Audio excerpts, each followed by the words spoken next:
Boa noite, comunidade do Printcast. Sejam todos muito bem-vindos.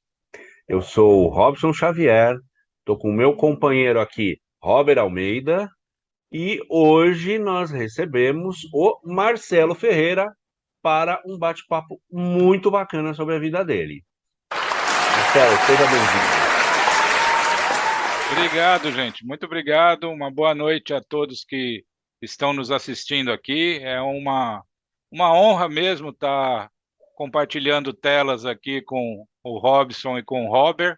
Normalmente eu trato eles, para mim, eles nem sabem, como uma dupla ro-ro, né?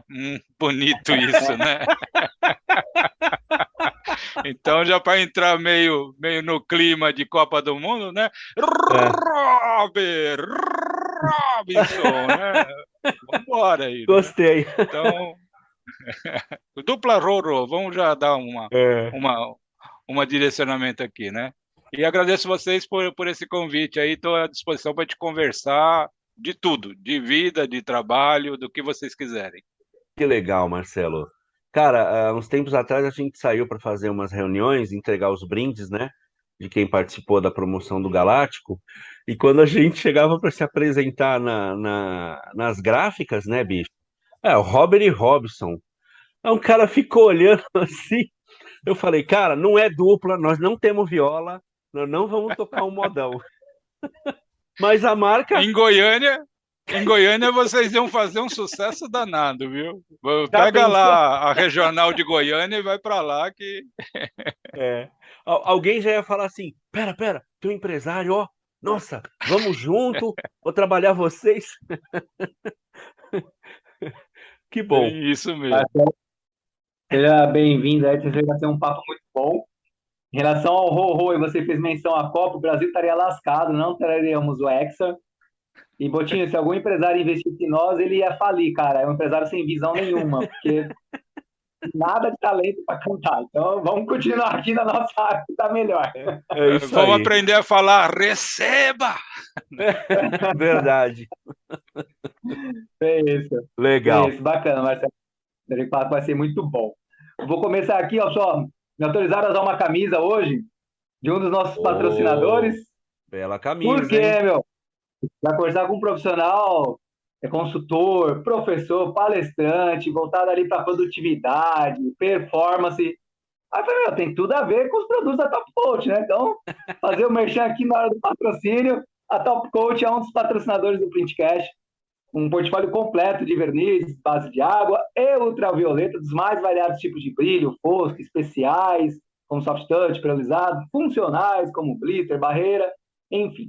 Os outros patrocinadores são a Semic Tintas Gráficas, uma empresa com um pouco mais de 10 anos no mercado, portfólio completo também de tintas, convencional e UV, seja escala, Pantone, especial, fluorescente, metalizado, para o mercado de offset, metalgrafia e flexografia.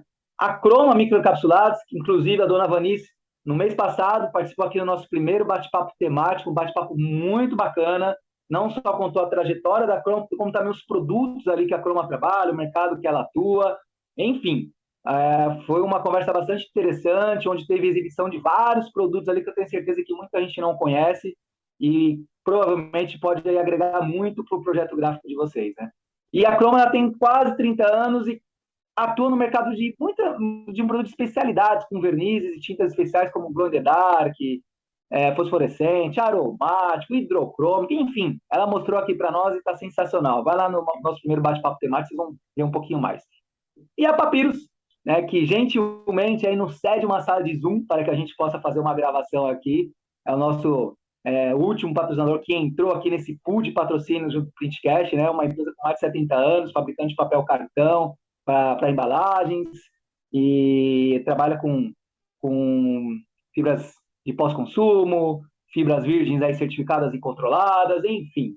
Quem quiser conhecer um pouquinho mais dos nossos patrocinadores, na descrição tem um contato de todos eles. Ao entrar em contato, menciona ali que viu o contato aqui no Printcast para que eles possam chegar valor cada vez mais no que nós estamos fazendo aqui. Certo? É verdade. Maravilha. Robert, só uma coisa. Não, uma não, 4. Eu quero uma camisa dessa, tem que ser XXG. Como você vai me dar uma da Top Tipo Coach? barraca, né? Ah, antigamente falava capa de Fusca, Também dá. mas eu quero, e aí o pessoal vai ficar com ciúme, então eu já aviso assim, ó. Papiros, eu quero. Simic, eu quero. Croma, eu quero. XXG, pode me dar uma camisa dessa. Eu visito empresas a semana toda, então eu já vou carregando a marca de vocês. E Ah, que antes que eu me beleza, hein? esqueça, não, tem que ser. É, Mais uma sobre patrocínio. Ontem, assim, não vou revelar porque ainda está no começo, mas ontem um grande Para, representante. para, para, para, para, para! Vai fazer igual o João Kleber agora. Eu não vou Isso! revelar, porque. Teve. Não, não vai ter sexto. Esse episódio inteiro vai ser um sexto. Só vai ter risada. Ontem, uma pessoa de uma empresa de flexo que estava lá no julgamento do Fernando Pini, ela chegou para mim, cara, e falou assim: pô, a gente está assistindo, que legal e tal. Tem como a gente fazer alguma coisa junto? E eu, agora, demorou, vamos ter que fazer. Mandamos um. Eu mandei, né? Um material lá para eles, e é possível que ou eles sejam o próximo patrocinador, quando a gente rotacionar algum, ou talvez a gente tenha um quinto patrocinador. Mas foi muito legal, Robert. A sensação do mercado chegar e falar: pô, tô vendo isso aqui, que legal, vamos fazer? Isso é muito bom. E bacana. este episódio é o número 37. Isso aí. Então vocês vão fazer o seguinte: já clica no like, já dá o gostei, já compartilha para os amigos. Caso chegue lá para frente e você não goste, você desgosta lá, põe a mãozinha para baixo. Mas já bota o likezinho pra gente, beleza? Vamos em frente.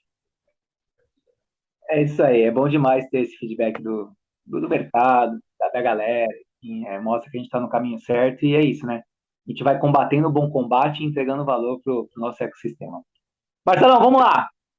Comentei Diga. aqui, deu um pequeno spoiler aqui, né? Que é um professor, palestrante, consultor, mas enfim, né? Para chegar da aula, fazer consultoria, teve um começo, né? Muita gente aí que talvez esteja assistindo, talvez pode não conhecer o Marcelo, se conhece através de rede social, tal, mas não tem oportunidade de conhecer um pouco mais, saber o que o Marcelo faz. Então, Marcelo, um overview geral. Como você começou na área gráfica, assim, resumidamente, sua trajetória até os dias de hoje, tá? Isso é uma história familiar bem interessante, né? Meu pai é taxista, era taxista, né? Falecido em 2018 e dirigiu tudo na vida dele, né? Desde de táxi, né? Carro como betoneira, caminhão de combustível, ônibus, tudo. Ele disse que só não tinha dirigido na vida avião, né? E na década de 80, né, quando estava toda aquela situação das greves de metalúrgicos, não vamos nem falar de política, tá? Falando só daquele ambiente naquele momento, eu estava entrando. Meu pai tem dois irmãos que trabalhavam em indústria, trabalhava na ZF e metalúrgica da Mercedes-Benz também. Meu pai estava com esses dois irmãos nessas empresas, né? ZF e Mercedes-Benz. E aí ele pegou e colocou o meu irmão mais velho no Senai de mecânica em Santo André. E meu irmão se formou tudo, foi para a ZF, trabalhou lá algum tempo como estagiário, só que com a greve todo mundo abriu mão dos estagiários. Hoje foi a melhor coisa com o meu irmão, que ele acabou montando um açougue, não tinha onde trabalhar, foi trabalhar num açougue lá do bairro, e ficou tanto tempo lá no açougue, aprendeu a fazer, né, os cortes e tudo, que o dono ajudou ele depois a abrir, virou padrinho dele, da minha sobrinha, tudo tal. Hoje ele tem um açougue sensacional lá em Ribeirão Pires, né? E pega lá a classe alta de Ribeirão Pires. Mas voltando na minha história, ele queria que eu também fosse para o Senai de mecânica, né? Eu fui muito a contragosto, né, lá em Santo André. Eu falei, pô, um já se deu mal, né? Isso com 15 anos eu tava, né? Um já se deu mal, e o senhor quer que eu vá fazer a mesma coisa? Não, agora são outros tempos, tal. Eu falei, tá bom. Aí fui lá, fiquei fazendo o ensino de aprendiz, né? Torneiro mecânico. Era bom nos resultados, era o segundo de uma turma de 40, 45, era o segundo melhor lá nos rendimentos. Mas chegou no segundo, eu fazia o Senai, lá em Santo André, e depois do Senai eu saía para o ensino médio em Santo André também, à noite. Então isso estava muito pesado, né? E aí quando eu estava no segundo semestre, no Senai Mecânico, eu vi um cartaz lá sobre o curso de artes gráficas, que integrava tanto o ensino médio, né, que era o segundo grau na época, com a capacitação técnica e não como aprendiz. Aí eu olhei aquilo, caramba, né? E na família, até hoje, não tem ninguém de artes gráficas, a não ser eu, né? Aí eu peguei um ônibus lá para. Fui sozinho. Peguei um ônibus lá e fui para São Paulo. Baixei lá na Moca para saber o que, que era artes gráficas. Com 16 anos, 15 para 16 anos de idade. Saí de lá maravilhado. Voltei, estava morando lá em São Mateus com os meus pais, São Mateus, bairro de São Paulo. E aí cheguei lá, olha, eu vou parar o Senai, eu vou falando pro meu pai, marrudão de volante de bitoneira e escambau, né? Não, não vou fazer mais o Senai mecânico, não. Meu negócio vai ser artes gráficas. Quero fazer a inscrição lá e eu não podia assinar porque tinha 15 anos ainda, né? Então precisa da mãe ou do senhor para assinar. Ele, não, você vai continuar lá. E aí começou essa briga. Tá? Eu falei, não, eu não vou ficar com 2 turnos levando 2 coisas para tanto o ensino como o outro para não agregar, né? E eu gostei daquilo lá. Aí tinha que desfiliar lá do Senai de Santo André, da mecânica, né? Aí meu pai, eu não vou. Se quiser, leva a sua mãe lá, tal. Eu grudei na minha mãe, fui com ela lá. Aí o coordenador do curso estava, pô, mas você é um dos melhores. Eu falei, mas eu não quero, eu quero lá em artes gráficas.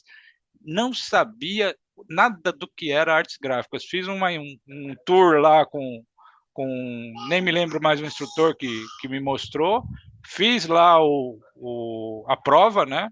Que você precisava fazer para ter a qualificação, porque era muita demanda que tinha. Fiquei em terceiro lugar na prova, nas provas que foram feitas lá. Tinha, acho que 200 ou 300 pessoas que faziam naquela época. E aí entrei para o curso técnico. E isso em 82. A turma de 82 a 84, com um estágio depois em fábrica em 85. Foi por aí que foi nessa briga familiar que aconteceu. E a minha maior satisfação foi anos depois meu pai virar, nossa, você fez a coisa certa no momento certo. A tua paixão pelo que você encontrou lá, eu sou muito orgulhoso disso. E ouvir isso do papai foi gigantesco, né? Legal. Cara, Certamente. que fera. Sim, né? Eu acho que certamente não tem preço. E, ô Marcelo, só pra gente não perder o fio, aí você fez o curso, concluiu, foi para a gráfica, certo? Foi fazer estágio. Sim, eu fui estagiar primeiro no Burt, né? Mas fiquei lá pouco tempo e fui para Bandeirantes Gráfica concluir, de São Bernardo do Campo, para concluir meu estágio lá. E lá na Bandeirantes eu fui para a área de PCP, Planejamento e Controle de Produção, e ainda era aquele PCP não tinha softwares, né, naquela época, né? Então você tinha a tabela, né, e você fazia as horas na tabela, as máquinas, e aí você ia cortando tirinhas de cor vermelha, amarela e verde, Kanban, e ia fazendo essas tirinhas para completar a sua grade, né? O que hoje os softwares trazem nas telas, a gente fazia manualmente e fazia os apontamentos manuais lá também e via quais eram os rendimentos, retroagia junto ao orçamento. acionava a liderança produtiva quando estava fora dos planos. Então, essa foi o início do meu estágio lá com eles. E na Bandeirantes eu trabalhei com eles em 5 oportunidades que giraram 15 anos aí, né?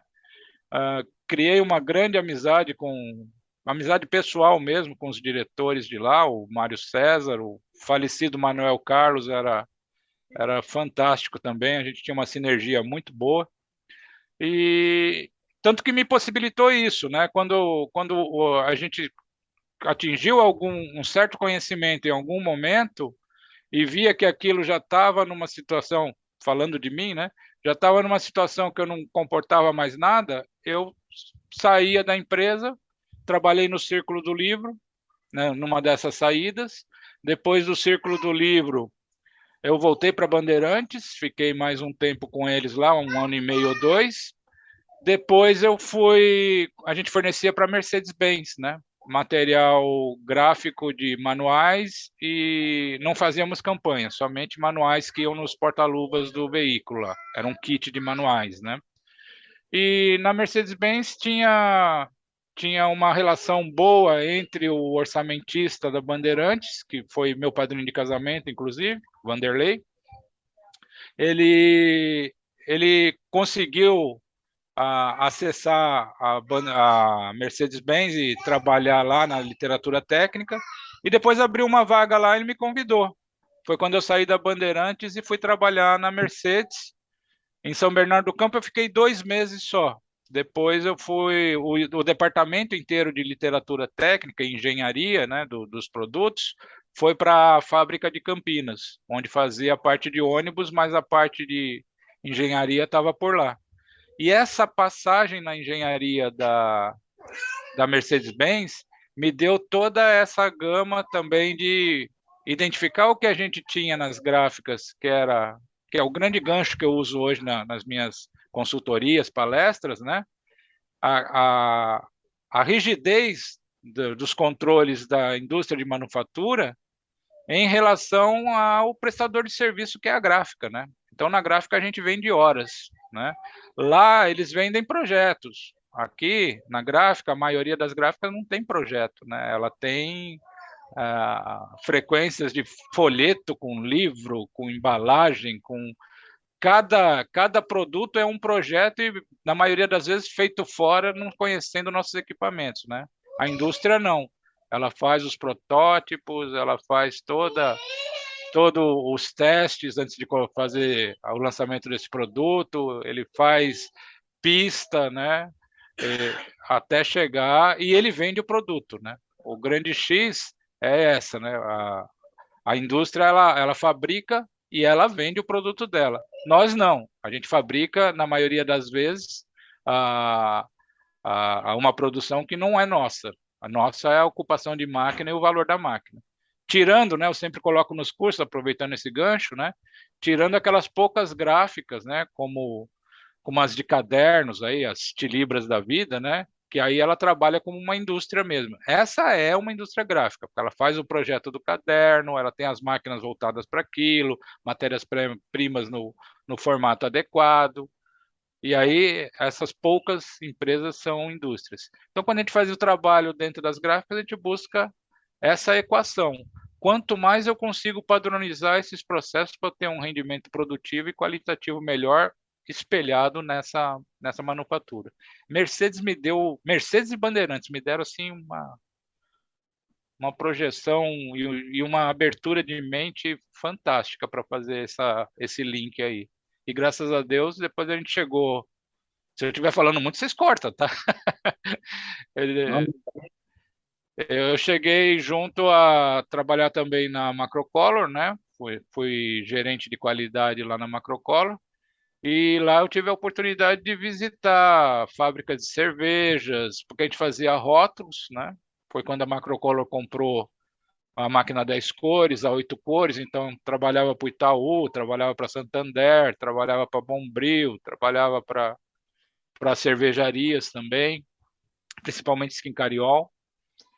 E aí eu tinha que visitar todos esses clientes. Depois eu retornei para Bandeirantes E aí a gente fez a implantação da ISO em São Bernardo do Campo. Bandeirantes comprou uma unidade de Campinas, que era a Cartgraph, né? A gente implantou a ISO lá também, e depois comprou Guarulhos, onde também a gente coordenou a ISO lá em Guarulhos, né? E eu acabei liderando a área de qualidade e chegando a assessor de diretoria na Bandeirantes, foi o maior estágio. E aí depois eu virei consultor. Bom, Pô, que legal, muito bom. Ô Marcelo, então, você nunca ficou longe da indústria, né? Porque pela Macrocolor você voltou a conviver com os caras, né? De dar o atendimento. E então o teu foco sempre foi qualidade, PCP, que acaba redundando em produtividade, e a qualidade, que também, sem qualidade, você não tem produtividade, né? Sim, Então, sim. as coisas Aliás, você estão tem relacionadas. desperdícios, né? É. E agora, desde quando que você faz a consultoria, só para entender? Consultoria eu comecei em 2010 e também é outra história. Eu estou aí há 12 anos, quase 13 anos em consultoria, né, e treinamentos, né? E, e quando uma dessas saídas que eu tive, né, e não tinha para onde ir, eu fui trabalhar numa gráfica pequena aqui na Zona Leste, né? Primeiro em Mauá, numa gráfica pequena que tinha 15 funcionários.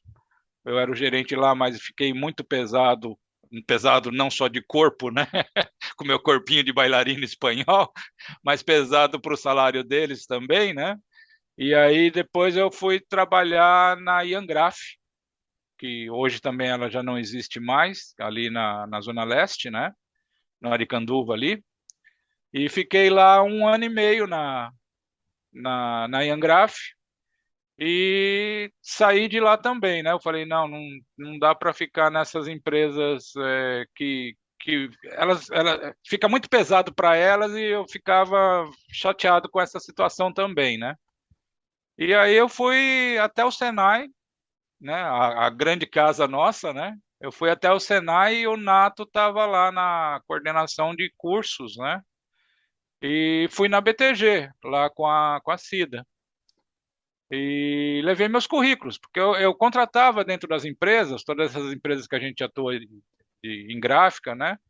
Eu contratava os consultores da BTG, eu contratava pessoas de ISO, tudo, consultores, e trazia para lá, né? E aí eu fui conversar com o Nato. Nato foi meu professor de tipografia na formação que eu fiz lá, e ele estava como coordenador nessa época, 2010, lá dos cursos de formação continuada no Senai. E eu estava numa pindaíba danada, né? Falando português mais do que claro, né? Dinheiro zero, né? Aí fui lá com ele levar uns currículos. Eu falei, ó, sempre tem empresário entrando em contato com vocês aí. Se você puder divulgar meu currículo, né? E fui com a Cida, que a BTG era ali dentro do Senai também, né? Fui lá com a Cida. Aí lá com a Cida eu cheguei para ela. Cida, dá para você divulgar aí? Você conhece todo mundo aí na área gráfica, né? Aí a Cida olhou para mim, aquela jeitão, né? Aquela educação finlandesa da Cida, né? Não vou falar o palavrão que ela falou, né? Mas ela falou um palavrão. Que você vai para empresa, nada, tal. Você vai trabalhar aqui, você vai fazer consultoria. Eu falei, eu não sou consultor. Eu não sei fazer consultoria, né? Deixa de palhaçada, Marcelo. E a Cida, né? Eu tô poupando os palavrões. E a Cida pegou pesado comigo lá. Cara, ela virou e falou uma coisa que eu não tinha me apercebido, né? Quando eu vou acompanhar lá os projetos que você fez, principalmente na Bandeirantes, quando você contratou lá para tanto qualificar pessoal de máquina, como qualificar materiais, e você fazia lá os indicadores e levava o pessoal produtivo para a sala para dizer o que tinha acontecido de errado e fazer ação de melhoria, tudo tal. Isso é consultoria, amigo. Você É. está levando o pessoal para a sala de aula, isso é aula que você dá lá. Então, eu quero você aqui dentro. E ela, Faz aí um curso aí, prepara um curso aí, vem fazer uma apresentação aqui para que eu dê uma assistida aqui com algumas pessoas aqui de consultoria também para ver o que você faz lá, né? Aí eu fui, a hora que eu estava saindo, o Nato me chamou, e não foi combinado isso, hein? Olha que coisa doida. O Nato me chamou, Marcelo, vem cá. Você trata de qualidade, né? Que você já contratou o Senai aqui para fazer algumas coisas de qualidade lá na gráfica, tudo, tal, né? Trato de qualidade. Sou formado em ISO, tudo, tal. Tenho Black Belt 6 Sigmas, tem todas as metodologias, ferramentas de qualidade, 5S, toda essa encrenca aí.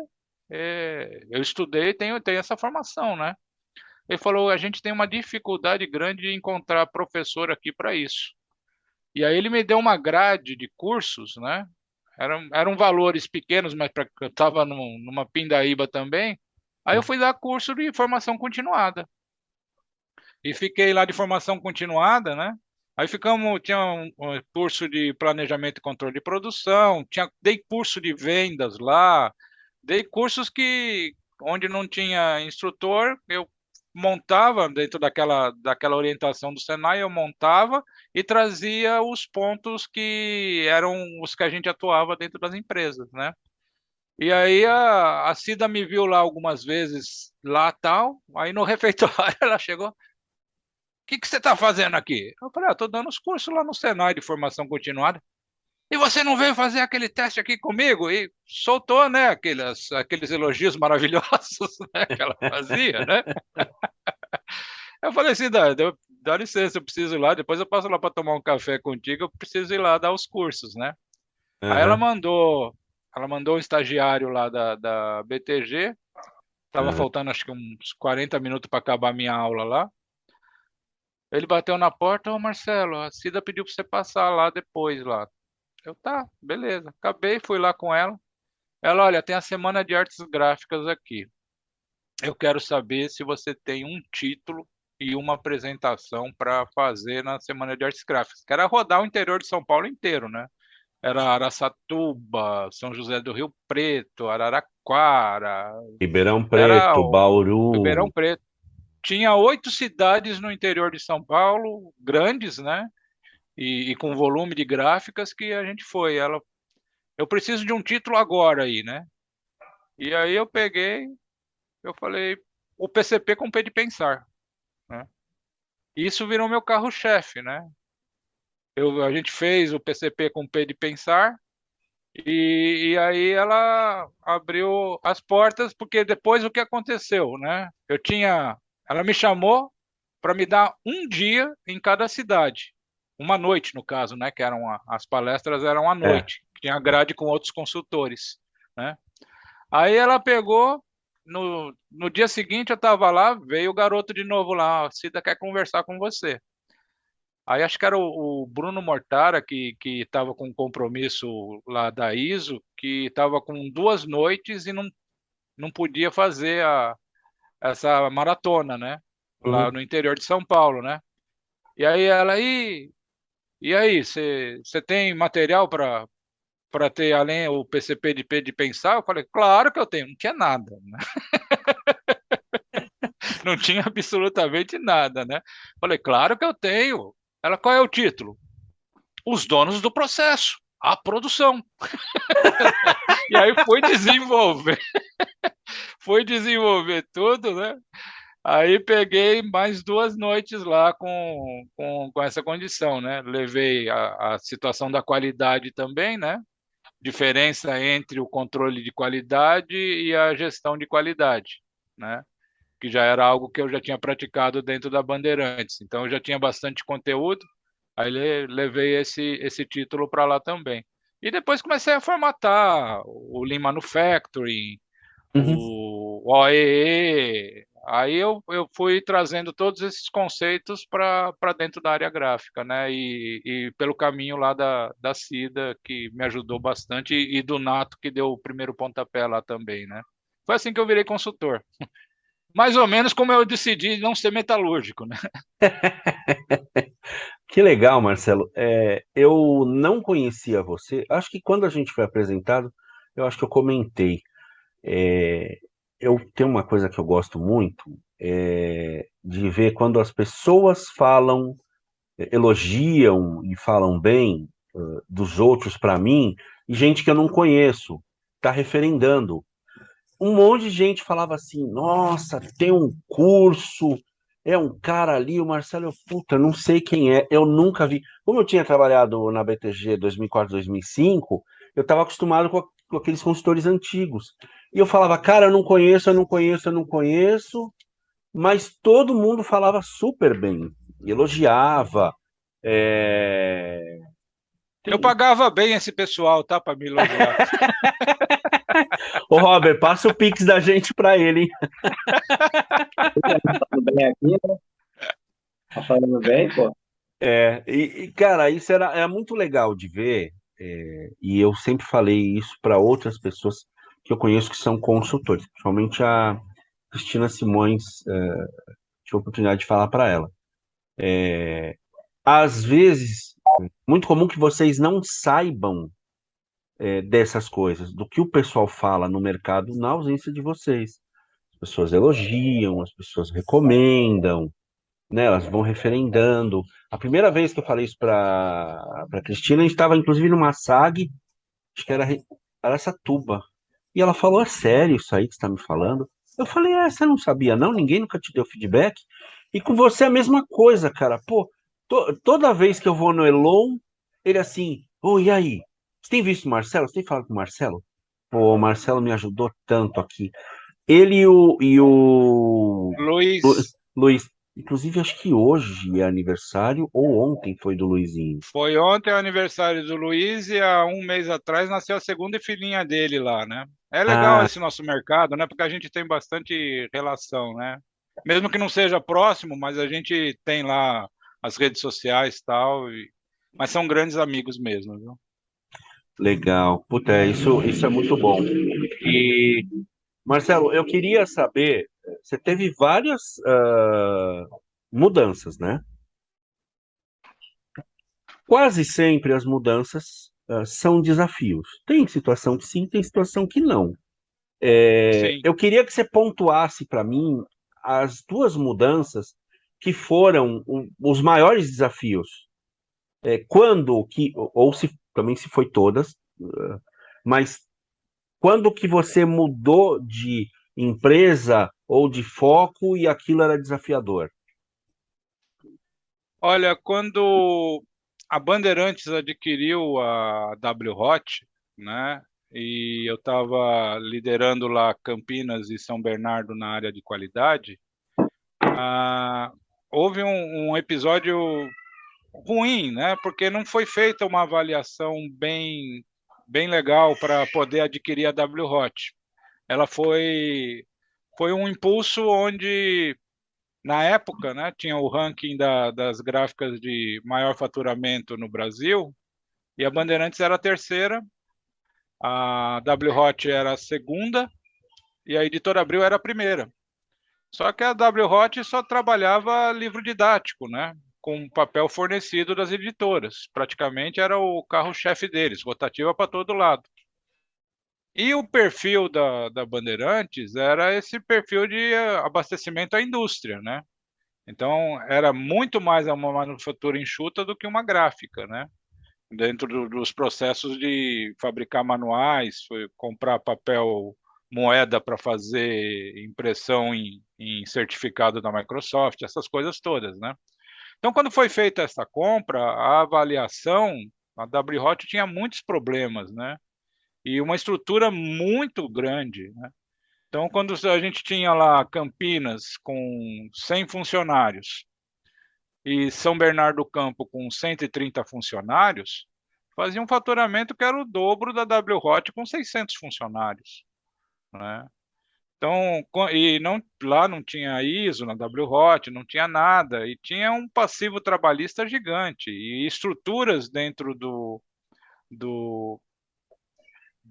dos setores, dos departamentos, de muitas pessoas. Todos os setores tinham gerente, todos. Para a impressão tinha gerente, coordenador, supervisor, líder. de pré-impressão, cara. Você tinha Caramba. isso em 3 turnos, rodava 3 turnos, né? As máquinas Nossa. rodavam, as rotativas rodavam em esquema de refinaria, rodava sábado de domingo a domingo e faziam troca de turnos lá em...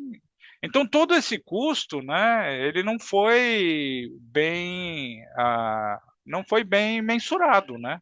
E aí o que aconteceu? As duas empresas que estavam redondinhas, lucrando legal, quando a único lugar onde tinha espaço para colocar todas as máquinas era lá naquele espaço da W Hot. Só que com todos esses passivos, o que aconteceu? Foi absorvida, né? E quando ela Tá. foi absorvida, a minha função, que era toda essa de qualidade, voltando à raiz da tua pergunta, né? Que era toda essa qualidade e produtividade naquelas duas plantas que já estavam bem regulares. Quando eu fui lá para a W Hot, eu fiquei sem função, porque quando você tem que tirar os seus equipamentos e seus colaboradores da área, a certificação era atrelada ao endereço. Você perde a certificação se você mudar de prédio. Você tem que fazer todo de novo a certificação disso, né? Então nós É na perdemos as planta, né? duas ISO, na planta, ela é amarrada ao teu endereço da planta.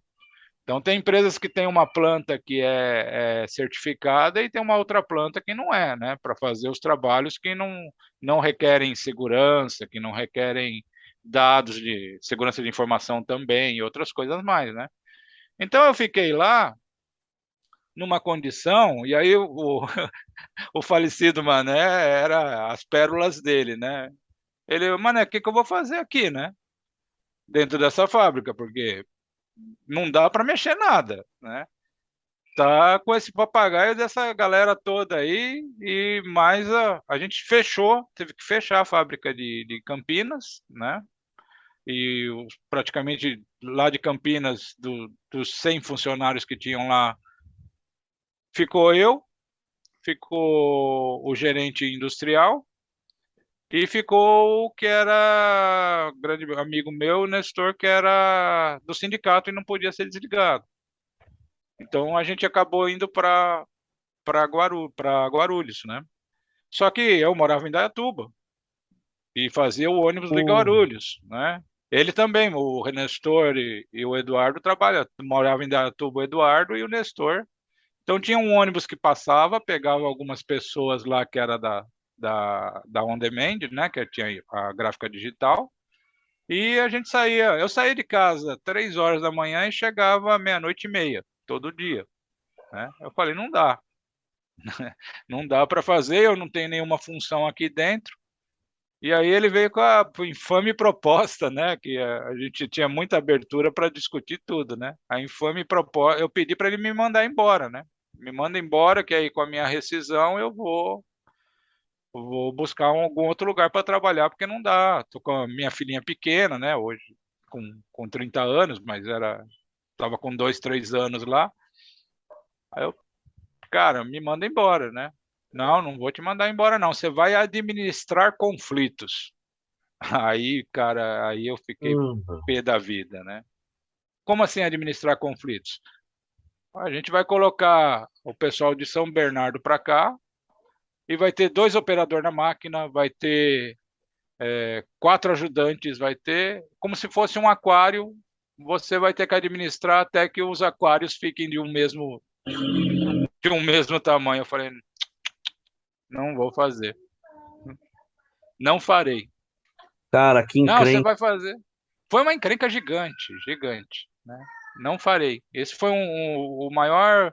Porque eu estava brigando com um amigo pessoal, cara. Amigo pessoal, a gente tinha uma amizade. Tem, né? Até o falecimento dele, a gente conversava e ria muito depois disso tudo, né? Mas realmente aquilo me desgastou bastante. E aí ele me colocou para. O bicho era tinhoso também. Ele me colocou para cuidar dos pedreiros que estavam fazendo a base para colocar M600 de Campinas para transferir para lá. E para eu fazer também a logística das rotas de ônibus do pessoal de São Bernardo que iria para lá e ver as empresas que faziam esse tipo de transporte, né? E aí, conta os gráficos gerais, né? Aí, pô, e não abriu mão. Eu fui lá no Sindicato de Campinas, eu pedi para eles conversarem com o pessoal para ver se me mandavam embora. Ele falou, eu não posso intervir nisso. Aí ficou naquela celeuma toda, né? Eu vi, e aí o que que eu fiz, né? Também, portuguesão desse bem arretado, né? Eu passei nas lojas Renner, não é uma propaganda, mas foi lá mesmo que eu fui. Passei nas lojas Renner, comprei 14 camisas pretas e 7 calças pretas. Eu ia todo dia de preto na fábrica. Teia de luto? De luto, porque eu sempre, na fábrica, né? Eu sempre passava quando chegava e cumprimentava todo mundo, tal, o pessoal da administração descia nas máquinas, cumprimentava, o pessoal da direção cumprimentava, tal. E eu passava lá na sala dele. Bom dia, seu Manuel. Todo de preto. No outro dia, bom dia, seu Manuel. Todo de preto. E aí ficou nessa situação lá, e eu comecei a mandar currículos, né? Eu falei, vamos mandar currículos. Foi quando passaram 6 meses ou 7 meses nessa situação, resolvi as linhas de ônibus, resolvi a questão lá com o engenheiro, com a base lá da M600, e a Macrocolor eu tinha feito lá, mandado currículo, fiz 3 entrevistas lá com eles e eles me contrataram, né? Mas o legal de tudo, cara, e tem algumas coisas que realmente acontecem num momento, deve ser alguma coisa eterna, assim, grande, né? Alguma coisa de luz, né? Eu juro para vocês, eu ficava numa salinha, que era a salinha onde ficava a segurança do trabalho, e do lado tinha o RH. Eu fui conversar com o Manuel, né? E eu era bem claro, né? Eu trazia para ele todas essas situações do meu desconforto de estar preso ali, né? Me sentir preso ali, né? E aí apareceu multas de livro didático da W. Roth, em critérios assim, umas multas altíssimas, né? E o Mané não podia falar comigo a respeito delas, né? Tava receoso de eu não tratar, né? E aí o Mário César conversou comigo. Ele falou, pô, será que tem recurso, né? Falei, não sei, nunca fiz, a gente nunca produziu o livro, nem sabia que tinha multa, né? Mas veio uma multa de 400 mil reais lá, né? Que o Uhum. IPT fazia toda a aferição, né? Uhum. E aí eu fui lá, eu falei, deixa eu ir lá no IPT, né? Porque aqui diz que cabe recurso, mas que raio de recurso que a gente vai fazer, né? E aí que eu descobri que tinha a norma de livro didático lá, 14678, tudo, tal, e o IPT fazia as amostragens nas gráficas que produziam livros, tal. Aí cheguei lá, eu queria falar com a Maria Luísa, né, que é a líder lá do IPT para esse tipo de trabalho. Aí cheguei lá, Maria Luísa, tem essas multas aqui, né? Você tá aqui que a gente pode recorrer, mas pela norma lá, o que está aqui nas amostragens é erro mesmo, tem que pagar. Ela falou, volta na tua primeira frase, cabe recurso. Então Uhum. você tem que montar um recurso. Eu falei, mas você tem alguma gráfica? Ela, Marcelo, fazem pelo menos uns 10 anos. Ela me levou lá onde ficam as amostragens, né, de todas as gráficas, lá dentro do IPT. Ela falou: sabe quantas gráficas vieram aqui até hoje, nos últimos 10 anos de livro didático? Nenhuma. A gráfica paga, né? Porque a editora recebe a multa e transfere para a gráfica. Naquela época, eu não sei se hoje é Uhum. esse mesmo ciclo, né? Uhum.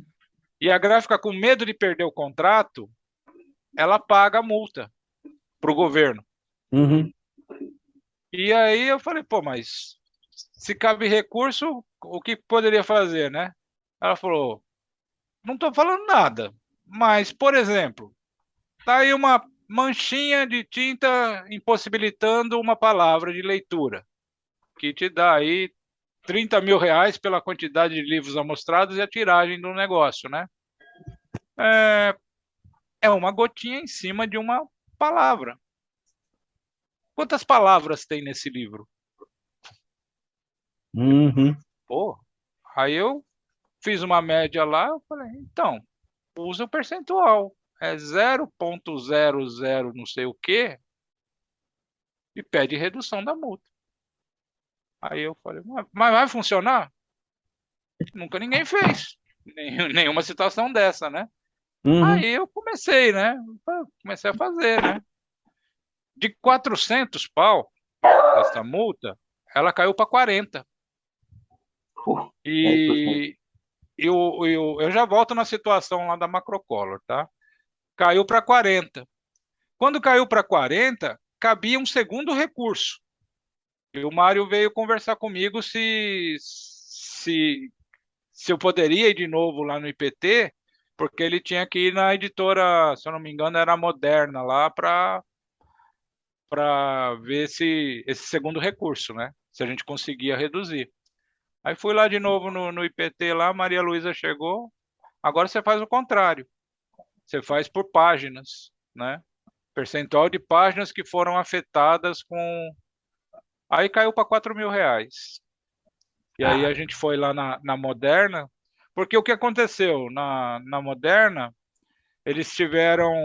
Porque a gente mandava o recurso para a editora uhum. repassar para o governo, né? Uhum. E dar o ok ou não. A Moderna segurou naquela época, quando estava nos 40 mil, ela segurou e os técnicos dela internos, que nunca tinham ido lá no IPT, né? Os técnicos que estavam lá naquele momento nunca tinham ido lá no IPT, o que que eles fizeram? Eles disseram que aquele recurso era muito fraco, que não iria passar, nem mandaram para o governo, né? Caramba.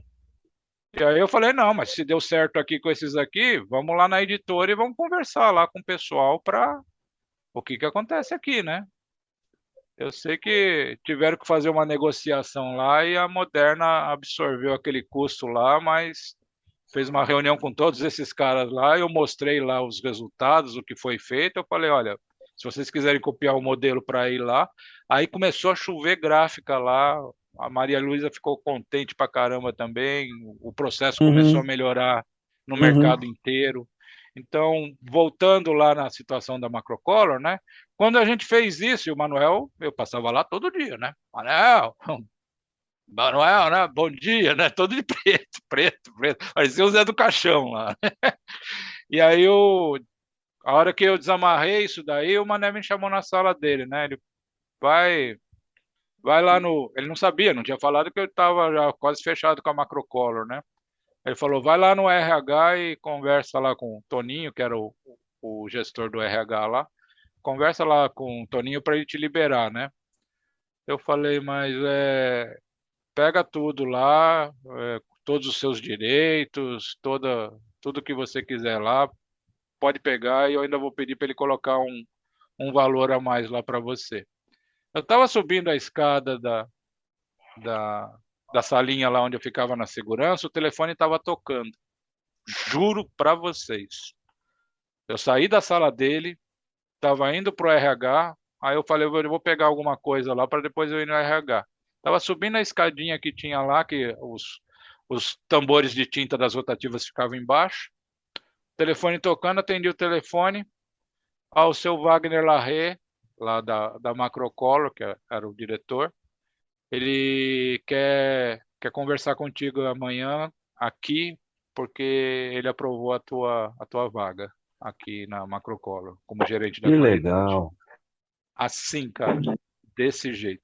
Então, Pô, as coisas profissionais na minha vida, elas aconteceram dessas formas, né? Alguma coisa que eu não estava confortável, mas sempre não provocado assim para cutucar a ferida, né? Porque me incomodava, né? Eu não quero agredir ninguém, não sou dono de verdade nenhuma, tal, mas aquilo que eu entendo que é bom para mim, é bom para os que estão comigo, eu vou. Agora, se eu sou bom com essas pessoas, eu espero que elas sejam boas comigo também, né? E aí deu essa história legal, entendeu? que fera. No dia. Eu passei, agradeci, marquei o horário lá, desci lá, coloquei, o cara até ligou, né, do RH, porque já ia para 6 meses que só o homem de preto passava em todo lugar lá, né? Aí no dia seguinte, depois de ter ido lá na Macrocolor, né, pedi uma semana para começar, aí eu fui lá na Bandeirantes, peguei o Mané, uma roupa legal, tal, não sei o quê, peguei o Mané, vamos lá, Mané, comer aquele filé parmegiana lá em Arujá, que a gente tanto gosta, né, tomar cerveja, tal, não sei o quê, e tudo certo. Só. Famoso esse filé, hein? Bacana. Famoso lá em Arujá, tem um filézão lá, parmegiana lá, você saindo da Dutra ali, logo depois do pedágio, saindo da Aham. Dutra lá, entrando em Arujá, você já chega lá rapidinho. Minha equipe É. de qualidade, toda sexta-feira, Marcelão, nós não vamos lá no bifão lá? Não vamos? Bom, Marcelo, você comentou, né, que você é bom, você espera que as pessoas sejam boas. Esse é um dos gatilhos, né? Gatilhos de reciprocidade, né? Que eu acho que é do É, ser humano, né? Quando alguém faz alguma coisa bom com você, é bom com você que seja. Não que você é obrigado, não é isso, mas você fica aquele sentimento, tipo, retribuir, né? Se você, obviamente, é uma pessoa de boa índole, bom caráter, né? Então, isso até vai filtrando um pouco as amizades, filtrando um pouco as pessoas que estão ao seu redor. Ô, Marcelo, só voltar a uma coisa que você falou lá atrás, cara, que me chamou a atenção, que quando você foi levar seus currículos lá no Senai, né, com o Nato, e na BTG com a Cida, né? Você falou que estava na Pindaíba, tal, enfim. Mas me chamou a atenção o quê, né, cara? A sua trajetória começou lá, assim, podemos dizer, meio que do nada. Você foi lá deixar o currículo, você não esperava que surgiriam esses convites, creio eu. E surgiram, né? não, Surgiram pelo que você já vinha fazendo, até porque você que contratava o serviço lá do Senai, da BTG e tal. Então você estava, de certo modo, ali em evidência para eles, né? No sentido de você estar sempre em contato. E, obviamente, eles enxergaram o potencial, enxergaram que você tinha conteúdo ali para estar compartilhando, né? Ou seja, você foi de uma forma despretensiosa e aí acabou, né, virando professor, consultor, oficialmente, né, virando professor, consultor. sim, Mas isso aconteceu porque você se expôs, né? Porque você foi. E não só se expôs e foi, mas quando surgiu o convite, você, no primeiro momento, você falou, não, pô, não sou, tal. Mas eu não sei qual foi o intervalo de tempo aí, quando a Cida falou, pô, você tem um treinamento tal? Você não tinha? Eu falei, não, tenho, é tal. Você ia lá e fazia. Isso mostra que você foi está no se dia sentindo totalmente. seguinte. Pô, então, em um dia, no dia anterior você falou que não era consultor, não era, no dia seguinte você já estava batendo ali que tinha, né? Aceitando o desafio. Enfim, aí você literalmente ingressou nesse mundo de consultoria, palestras e tal.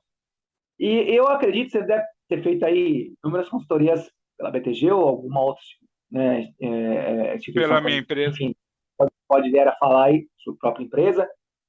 Então, aproveitando, né, Marcelo, acho que a maioria dessas, dessas consultorias, vamos dizer assim, creio eu, é média ou pequena empresa que fui fazer, imagino eu, né? Eu não estou com o número Sim, atualizado aqui, mas em termos de números gráficos, aí, número de gráficos, tem aproximadamente 18 mil gráficos no Brasil, dessas 18 mil, 97% é considerada pequena e média empresas, né?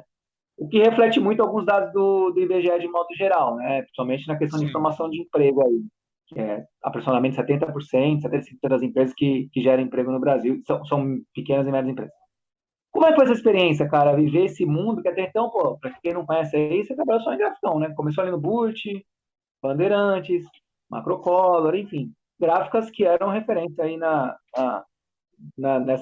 nesse contexto que você está passando.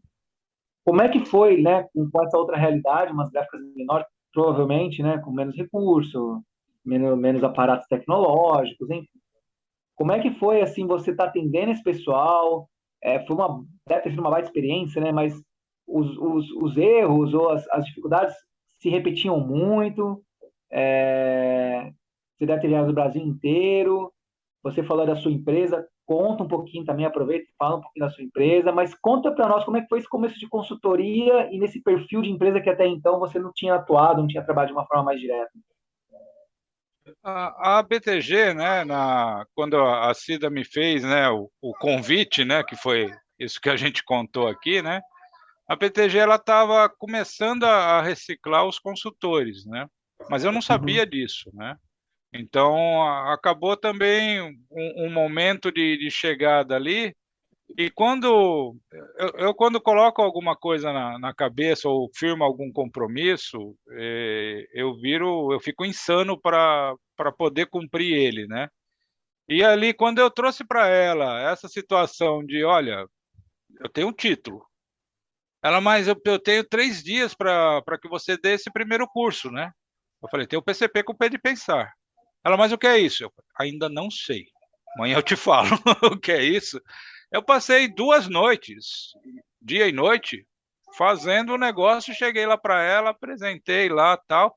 Ela falou, não entendo nada disso aí não, né? Mas manda bala. Tinha minha primeira consultoria foi lá no Rio Grande do Sul. A gente desceu lá em Porto Alegre, na regional da Abigraf, e a gente foi mais 500 quilômetros de carro, eu e 2 pessoas lá da associação, para eu dar o meu primeiro curso lá, quase na fronteira com o Uruguai. Foi o primeiro curso que eu dei. Esse o PCP com P de Pensar foi lá, né? E nesse momento, eu comecei a ver esse desenho que você está falando, da dificuldade das pequenas gráficas, né? E aonde elas estão situadas. E comecei a mapear isso, né?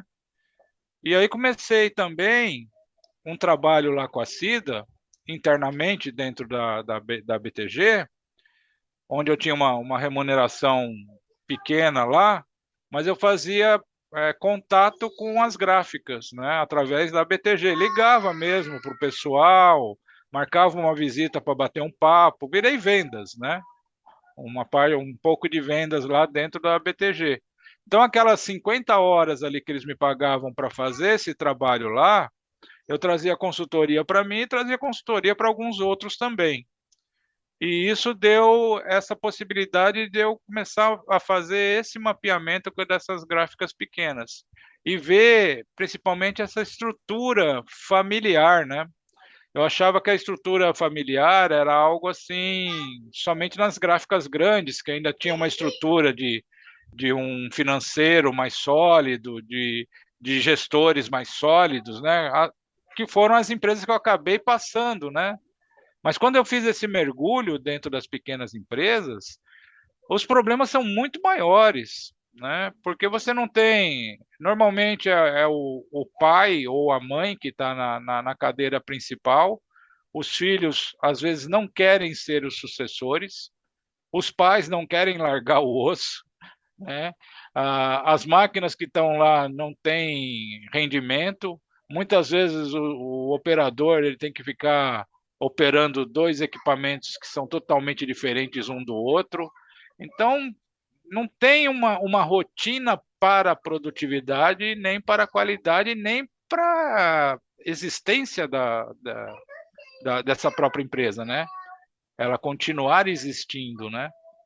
E aí eu comecei a mergulhar com os meus cursos e com essa projeção dessas consultorias que começaram pequenininhas dentro desse ambiente, de trazer aqueles conceitos da manufatura enxuta e colocar no chão de fábrica mesmo. Olha, se você está fazendo teu orçamento lá e a gráfica Marreco lá do Elon, que o Robson comentou aí, eles foram num treinamento meu lá na BTG e me chamaram lá, né? Ele, pô, Marcelo, você vai lá em Mogi Guaçu ver a nossa gráfica, né? Eu falei, claro que eu vou, pô, é meu trabalho.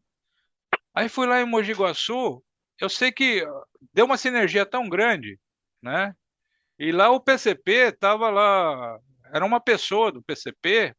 E ela estava lá no meio do atendimento de vendas, tudo, uma salinha com todo mundo junto. A hora que eu olhei aquilo lá, eu fiz mais ou menos como o João Kleber lá, né? Para tudo, né? Porque é impossível. Esse PCP, ele não está vendo a produção. Ele tem que estar lá no chão de fábrica. Ele tem que estar num ambiente que ele possa pensar o planejamento, fazer os controles. Aqui, ele está atendendo mais o pessoal de vendas do que atendendo realmente a necessidade da produção, né? Então, tem pedido aqui, o prazo que estão pedindo para ele não está enxergando nada do que está lá embaixo. Então, ele tem que montar primeiro um PCP aqui e fazer toda essa movimentação de posicionamento, de pessoas, de estrutura, tudo que vocês viram lá no curso, né? E aí a gente montou isso e começou a ter essas situações de rendimento. Ele, não, mas a gente roda aqui 5.000 por hora, né? Eu falei, 5.000 é o que você tem lá no teu orçamento, como média, para esse tipo de produto. Agora, qual que é o nominal da tua máquina? Ah, é 10.000. Então, cara, se você conseguir garantir a qualidade, você tem que rodar ela 10.000. Porque aí você vai o quê?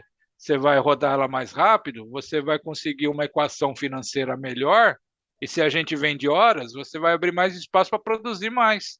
Foi quando esse gatilho aí deu essa situação deles crescerem daquela forma e mais outras, né? Metodologias que a gente trouxe também. Então, eu mergulhei muito mesmo dentro da situação da manufatura enxuta, falando das indústrias de transformação mesmo, e fui fazendo esses links do que dava para trazer para um para o outro. E aí a qualidade, quando eu fiz o curso de Seis Sigmas, né, e fiz também o curso de ISO 9001 para auditor líder, aí me trouxeram toda essa conceituação da manufatura enxuta que eu transferi para tirar os famigerados controles de qualidade dentro da empresa. Foi basicamente isso. E daí para frente começou a vir empresas grandes, já fiz trabalho na, na Gráfica Mercúrio do Paraguai, que é a maior do Paraguai, exporta lá cartuchos de cigarros para a Arábia, para um monte de países aí. Trabalhei na Gráfica Edelbra, lá com consultorias lá no Rio Grande do Sul, de livros.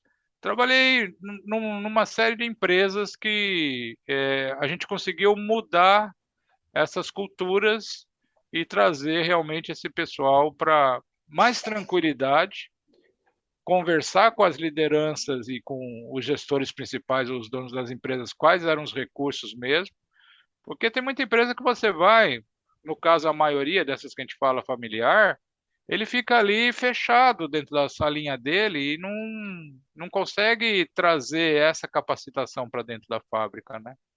E o que me deixou mais orgulhoso foi poder ter ido à Casa da Moeda, num desses trabalhos fechados lá de consultoria. Era um treinamento, e volta e meia eu tô contando esses casos, porque pô, é um pinto no lixo, né? É a excelência da produção de impressão, né? E o valor daquilo, literalmente o valor daquilo, né? E toda a segurança que eles têm lá, tal, eu fui porque eles estavam querendo criar. Isso foi em 2017 para 2018. E aí eles queriam formar um OEE, um indicador de OEE, eficiência global dos equipamentos lá. E chegou um presidente novo na Casa da Moeda, só que ele queria um OEE único lá, né? O resultado final único para ele saber como é que estava a Casa da Moeda, né? E aí eu já estava desenvolvendo o OE na indústria gráfica como consultoria e como Uhum. cursos também lá dentro da associação, eu fui escalado para ir para lá, né? E o óbvio, o óbvio só se torna óbvio depois que você esclarece ele, né? O que eu quero dizer com isso? Eu cheguei lá, toda os engenheiros, o pessoal da Casa da Moeda lá vendo o meu curso, né? E eu não podia acessar as fábricas, lá como ninguém pode, né? E aí eles começaram a falar, dei os conceitos do OEE, tudo, a partir do equipamento, do grupo de equipamentos, quanta eficiência que você vai buscar, que nas empresas que são de transformação no mundo, eles buscam a excelência que está do 80% para cima até o 100%. Então, se você chegar a 80, 100, nas empresas que eu já tinha colocado essas menores lá, quando você chega e faz a primeira medição, as empresas gráficas estão em 15, 20% no máximo. A gráfica Marreco mesmo, quando a gente chegou lá e começamos a fazer essas medições, eles estavam com 17%.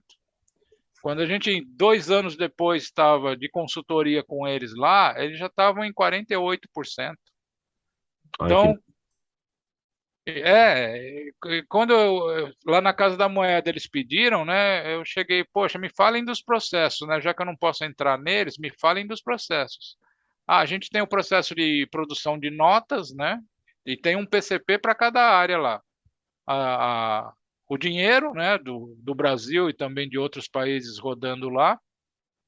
Nós temos a outra, o outro departamento que é de documentos, passaportes, documentos de identidade, documentos de segurança, e nós temos a cunhagem de moedas, né?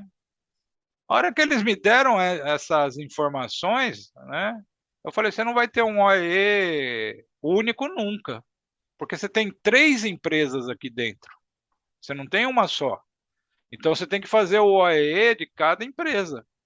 E aí ver os processos de cada empresa dessa. Uma faz documento, a outra faz moeda e a outra faz papel dinheiro.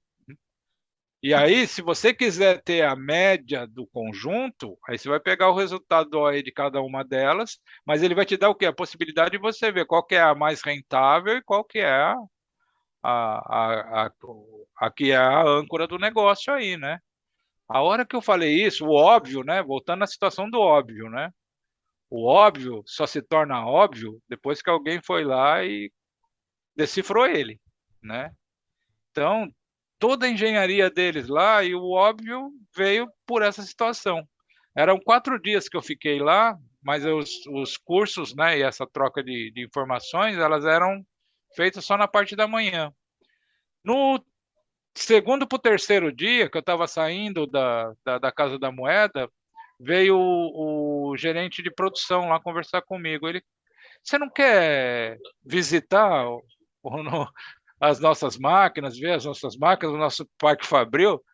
Cara, eu falei, eu estava doido para pedir isso para vocês, mas pelo termo de confidencialidade lá da BTG, eu não posso fazer essa situação porque vocês já tinham colocado isso também. Ele, não. O que você está fazendo nas tardes aí? Eu falei, estou indo para o hotel e estou fazendo meus trabalhos lá pelo hotel, lá das outras empresas que eu estou planejando eles lá.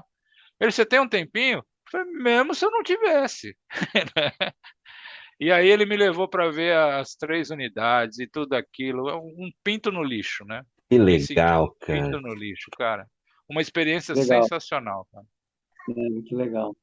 Ô, Show de Marcelo, só bola. duas coisas. Posso sair dos comentários. Você falou um momento aí, né, que literalmente você começou a vender. Quando você começou a falar aqui nas empresas, e tal, né? Na verdade, a gente sempre está vendendo, né, Marcelo? Se você não vender o seu serviço, não vender a sua consultoria, você não faz a consultoria, né? Então, todos nós sempre estamos vendendo. E outra coisa, você falou das empresas, né, Sim, da questão que os filhos às vezes não querem assumir, né? Você pegou muito isso daí em gráficas, empresas menores, de modo geral. E essa é uma realidade, assim, de qualquer mercado, né? Qualquer segmento, né? E as empresas, ela tem sempre três caminhos a seguir, né? Uma delas é essa, a segunda geração, a próxima geração que seja assumir, que nem sempre essa geração quer, ou às vezes ela até quer, mas não é preparada, não se prepara, enfim, não é feito a passagem do bastão não é feita adequadamente, vamos dizer assim, né? A segunda situação que pode acontecer com uma empresa é quebrar. E ninguém quer quebrar uma empresa, né? Ninguém abre uma empresa para daqui 2, 3, 4, 5 anos quebrado. Essa é a ideia. E a terceira é vender. Fazer um M&A aí, que seja, né? Ser vendida. Então, muitas vezes, a pessoa vai ficar muito apegada na empresa, aí o tempo vai passando, as coisas vão mudando, né? Não evolui, a geração não quer assumir, não prepara ninguém, absolutamente ninguém para continuar, e muitas empresas, infelizmente, acabam fechando porque não tem uma sucessão adequada e não é vendida, não tem uma sucessão adequada e, consequentemente, quebra, né? Essa é a realidade de um monte de empresas. Nossa. sim, Robert. E tem a outra questão também, né? Quando ela começa a fazer de forma empírica, né? As suas produções, os seus contratos, as suas linhas de produto, ela é onde ela começa a ter as suas perdas e prejuízos, né? Então, essa cultura, né, quando ela se é importante, a cultura é algo invisível, né? Eu sempre fiz assim, sempre fiz É, desse jeito, né? Então, quando você traz, e eu falo nas consultorias que eu fecho, né? E fica mais difícil nos meus fechamentos, porque eu falo claramente para eles: olha, eu não faço trabalho de consultoria com menos de 12 meses. com uma ida de 1 ou 2 dias ou 3 dias, dependendo do tamanho da tua empresa, eu não faço um desenho com menos de 1 ano de contrato. Por quê? Porque para você mudar a cultura de uma empresa, você começa a fazer todo esse desenho, né? E aí você começa a ter, lógico, melhorias, você começa a treinar, colocar tal, mas a cultura é tão forte que acontece o quê? Ela começa a puxar e querer voltar. É a maneira clara que eu estou falando do tal do PDCA lá, né? Você está começando a É, dar um giro, né? Está melhorando tudo tal, que é uma ferramenta sensacional, são metodologias, mas aquela cultura da empresa, ela vai, em determinado momento, puxar aquilo de novo para aquela situação. Peter Sim. Drucker, né, trazia a condição de que você precisa de 3 anos girando os PDCAs dentro das empresas para você ter uma nova cultura dessa empresa, né? Agora, isso, né, ele estava falando das empresas de transformação, né? Imagina nessa condição que a gente traz. Então, se não tiver realmente, né, dimensionamento dos recursos, direcionamento para aquilo que a gente vai produzir, rentabilidade daquele que a gente produz, qualidade, não vira, né? Não vira E essa mudanças. questão de cultura, ô Marcelo, para finalizar aqui da minha parte, passar a bola para o Robson, né? Eu li ou ouvi, sei lá, uma vez o Jorge Paulo Lemann, que o maior diferencial, né, competitivo de uma empresa ao longo do tempo são as pessoas. E as pessoas, é lógico que você tem que ser top-down, né? É que fazem a cultura de uma empresa, né? Eu também ouvi num podcast do Davi Vélez, que é um dos founders do Nubank, que as primeiras pessoas daquela empresa são responsáveis pela cultura da empresa, aquela cultura inicial, vamos dizer assim, né? Mas Sim, se não vier top-down, vamos dizer assim, né, da diretoria, da gerência, diretores que seja, para baixo, dificilmente você vai ter uma cultura muito boa se você simplesmente deixar acontecer. E a cultura realmente é um fator decisivo que pouquíssimas empresas prestam atenção nisso e trabalham nisso. Certo, Robson?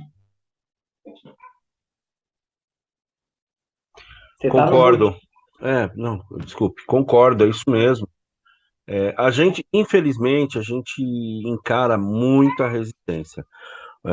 Marcelo, você faz a consultoria, eu implanto sistemas e softwares e às vezes a gente faz algum programa, um gerenciamento de cor, uma padronização, e é bem isso mesmo.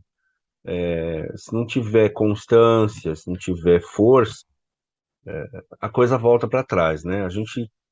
Primeira nota que eu emiti não foi nem para gráfica, foi para um cara têxtil que um cliente de gráfica que nunca comprou nada de mim, mas sempre foi aquele cara de bater papo. Ele tinha um cliente têxtil, o cara tinha problema de cor, ele falou: "Cara, conheço um menino lá em São Paulo, esse cara é de fora daqui." A gente fez o trabalho, cara, deu um resultado fantástico. Só que o que aconteceu? O cara que era o gestor do desenvolvimento, ele baixou de 2, 3 meses para desenvolver um protótipo para uma semana, 10 dias. E ele ficou tão famoso que quando os caras tiveram um problema em vendas, falaram assim: vamos chamar o Frederico. Aí migraram o Frederico. O cara que ficou no lugar do Frederico era um cara da equipe dele que não gostava que mexesse. Aquilo que você falou, a gente sempre fez assim, por 20, 30 anos. E aí desfizeram tudo que o Frederico tinha feito através da gente, de melhoria, e a performance dos caras caíram pra caramba. E aí um concorrente foi lá, botou um dinheiro maior, levou o Frederico embora. No fim das contas, eles voltaram para trás na produtividade e, embora seja uma empresa grande, SA, os donos e as pessoas mais interessadas na performance, eles não têm tempo de ver isso. Os caras são tão ricos, têm tantas coisas, que eles não têm tempo de olhar esse tipo de coisa. É uma pena, né? sim, Agora pensando aqui que você vê isso o tempo todo. o tempo todo. Mas o grande prazer, o Robson e Robert, o grande prazer, e não estou falando isso da boca para fora, não, é ver as pessoas mudarem essas formas. E o agradecimento que elas têm quando soltam essas algemas aí. Cara, Isso me dá uma sinergia tão legal, né? E eu sou meio papo reto, né? Não tenho muito. Não sou mal criado com as pessoas, eu respeito o momento das pessoas, tudo tal, mas o que tem que ser dito e direcionado tem que ser dito e direcionado, né? Então a pessoa muitas vezes escuta aquilo que você está falando, mas não quer praticar, nem É, tentar, né? E aí você traz quando ela começa a baixar as guardas e perceber que aquilo, né, está sendo favorável aos processos dela, ela começa a ver que a vida dela fica mais tranquila com essas rotinas bem estabelecidas, bem programadas, bem a, alicerçadas ali, né, em cada área, né? Agora, uma coisa é claro no nosso segmento, principalmente nessas empresas menores. As estruturas, elas são muito sobrecarregadas. Então, você não tem dimensionamento de departamentos para girar aquela quantidade com qualidade. Isso tanto num PCP como vendas tem muita força, mas venda tem muita força para vender e não administrar internamente. Que foi o curso que a gente acabou dando essa semana lá, junto com a Bitec, que sucedeu a BTG aí, né? legal. Então, Vendas não esse pode ponto. ficar se metendo em produção, Marcelo. Concordo totalmente. Mas ela tem que ser o canal para que, como a gente vende horas, né? Ela Uhum. tem que ser o canal para acelerar o vendedor, né? Então é algo que eu trouxe nesse curso da semana passada, né? Que tem muita empresa que o vendedor vai, sai, vende e não faz um monitoramento. Então já tem aquela quantidade de horas vendidas, aí que eu trago essa instrução para o PCP, né? Você já tem, o pedido já foi assinado, então você já tem lá no teu orçamento a quantidade de horas que você vai ter de setup e a quantidade de horas que você vai ter girando. Então você bota isso, pega todos os pedidos que você tem, todas as ordens, e faz o que eu chamo de nível 3. Nível 3 é o quê? É o embarque dos produtos, né? Até por isso que eu coloquei o curso como PCP, a torre de controle, né, do aeroporto, né? Então é o quê? Todas essas horas já estão vendidas. Você precisa processar. Para você processar, você precisa do quê junto ao cliente? Você precisa do arquivo dele, ou precisa de um mockup, ou precisa da aprovação dele, né? Então, tudo isso que já está aqui tem que fazer essa puxada do PCP junto a vendas e ao cliente para que isso vire o que eu chamo de nível 2. Essas horas comecem a migrar com a aprovação do cliente para o nível 2, que está mais perto de ir para a produção, que é onde você vai ver o quê? Se está só me faltando insumos aqui para chegar e quando que eles chegam, aqui você que vai firmar o prazo, né? Real, Uhum. no PCP. E se está faltando alguma aprovação do cliente. Fazendo reuniões diárias com o departamento de vendas, PCP com o departamento de vendas e os gestores produtivos, você vai conseguir puxar aquilo que interessa para a gente, que é o nível 1, material com tudo lá no chão de fábrica, ordens de serviço, para você fazer fila de pelo menos uma vez e meia da tua hora produtiva do equipamento. Por quê? Porque se você tiver algum desgaste ali entre um produto e outro, alguma perda, alguma falha, você já tem material ali do lado da máquina para você tirar um e colocar o outro. Então você perde menos horas nessas trocas também, troca rápida, né? Não só de Bom, ferramentas, mas troca rápida de serviço. Quando a gente serviço. fez isso, o primeiro lugar que a gente fez isso assim de forma bem consistente foi lá com o pessoal de Mogi Guaçu. Uhum. E isso virou de uma maneira sensacional. E eu uso essa metodologia nas empresas que a gente vai, do nível 1, 2 e 3. O que interessa é a máquina rodando lá embaixo, cara. E ela não pode ficar esperando nada. Ela tem que girar. A manufatura enxuta é assim. O cara não fica esperando o cara vir trazer o pneu. O pneu já tem que estar lá para o cara botar no carro, né? É isso.